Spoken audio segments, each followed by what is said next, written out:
Assalamualaikum warahmatullahi wabarakatuh. Selamat pagi Bapak Dr. Ahmad Rizkul Karim SPMSC, serta rekan-rekan sekalian yang berbahagia. Perkenalkan, saya Farah. Pada kesempatan ini, saya akan memaparkan rencana tesis saya yang berjudul Preferensi Konsumen Terhadap Minyak Goreng Kemasan di Purwokerto, Kabupaten Banyumas. Minyak goreng merupakan salah satu bahan pokok strategis yang berperan penting dalam pemenuhan kebutuhan rumah tangga masyarakat Indonesia.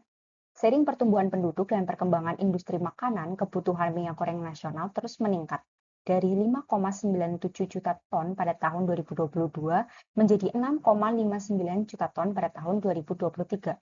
Jika kita lihat pada grafik konsumsi minyak goreng per kapita, baik di tingkat nasional maupun di tingkat Kabupaten Banyumas, menunjukkan tren peningkatan.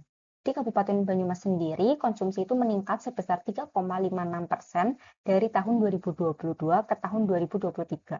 Di sisi lain, masyarakat itu semakin memilih minyak goreng kemasan karena lebih praktis dan higienis.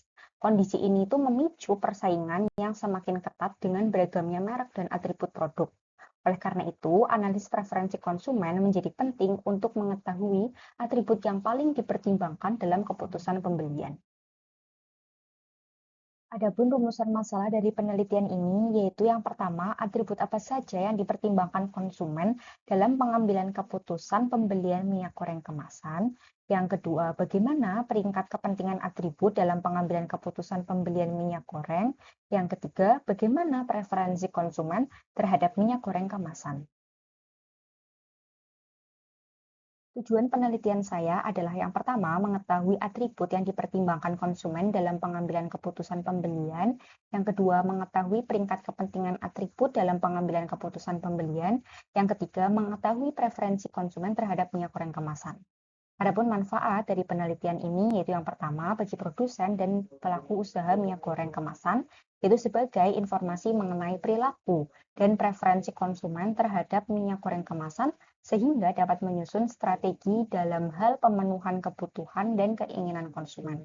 Bagi pembaca, yaitu mampu memberikan informasi dan sebagai referensi untuk penelitian yang sejenis. Bagi peneliti, yaitu bisa mampu meningkatkan wawasan dan sebagai proses pembelajaran peneliti terkait dengan preferensi konsumen terhadap penelitian minyak goreng kemasan. Penelitian ini memiliki kebaharuan dengan menambahkan atribut transparansi informasi produk yang belum banyak dikaji pada penelitian minyak goreng kemasan sebelumnya.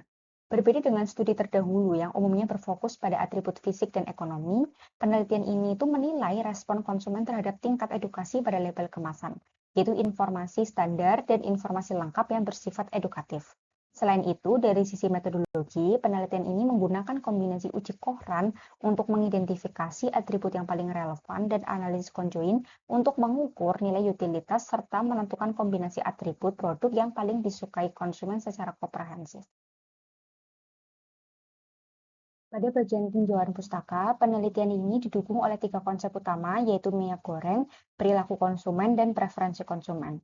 Ketiga konsep ini menjadi landasan teoritis dalam menganalisis keputusan pembelian minyak goreng kemasan dalam penelitian ini. Rangka pemikiran penelitian ini diawali dari proses minyak goreng sebagai kebutuhan pokok masyarakat Indonesia. Dalam perkembangannya, masyarakat itu cenderung memilih minyak goreng kemasan, sehingga persaingan pasar minyak goreng kemasan ini menjadi semakin ketat dan selera konsumen semakin beragam. Dalam kondisi tersebut, preferensi konsumen menjadi dasar dalam pengambilan keputusan pembelian.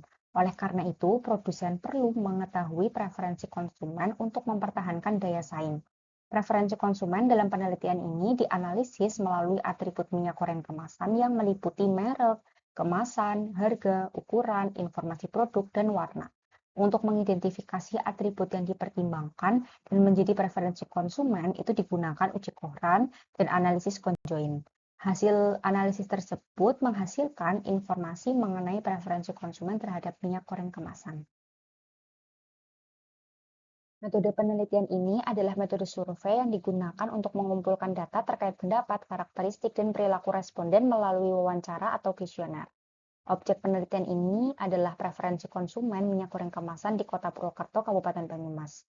Selanjutnya, untuk subjek penelitian ini itu adalah konsumen akhir yang berusia minimal 17 tahun.